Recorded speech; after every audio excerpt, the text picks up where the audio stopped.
বলিউডের রাশমিকা প্রিয়াঙ্কা আলিয়ার পর এবার ডিপ ফেকের কবলে পড়লেন আমির খান। এক রাজনৈতিক দলের ভোট প্রচারে তার ভিডিও ব্যবহার করা হয়েছে, যা ইতিমধ্যেই সোশ্যালে ভাইরাল হওয়া ভিডিওটিতে দেখা গেছে আমির বলছেন, ভারত একটি গরিব দেশ নয়, ভারতের প্রতিটি নাগরিক লাখপতি, প্রত্যেকের কাছে কমপক্ষে 15 লাখ রুপি থাকবেই।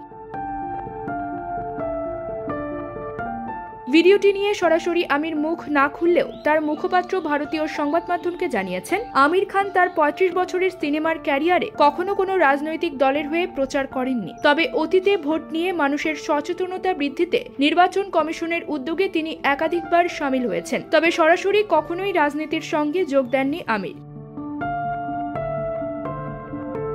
তিনি আরও বলেন, যে ভিডিওটিতে আমির একটি রাজনৈতিক দলের হয়ে প্রচার করছেন বলে দাবি করা হচ্ছে সেটা ভুয়া। আমির খানের পক্ষ থেকে এক বিবৃতিতে জানানো হয়েছে, ইতিমধ্যেই বিষয়টি নিয়ে আমিরের পক্ষে মুম্বাই পুলিশের সাইবার অপরাধ দমন শাখায় অভিযোগ দায়ের করা হয়েছে। এর আগে আমির সত্যমেব জয়তে টক শো সঞ্চালনা করতেন, সেখানে দেশের সামাজিক সমস্যাকে তুলে ধরতেন তিনি। সেই ভিডিওই ব্যবহার করা হয়েছে বলে মনে করা হচ্ছে।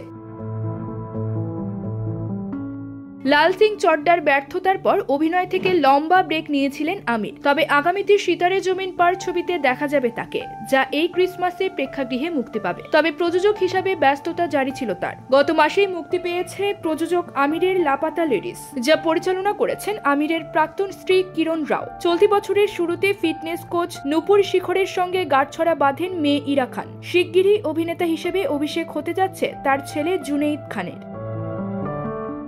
নিউজ ডেস্ক, সংবাদ পরিক্রমা।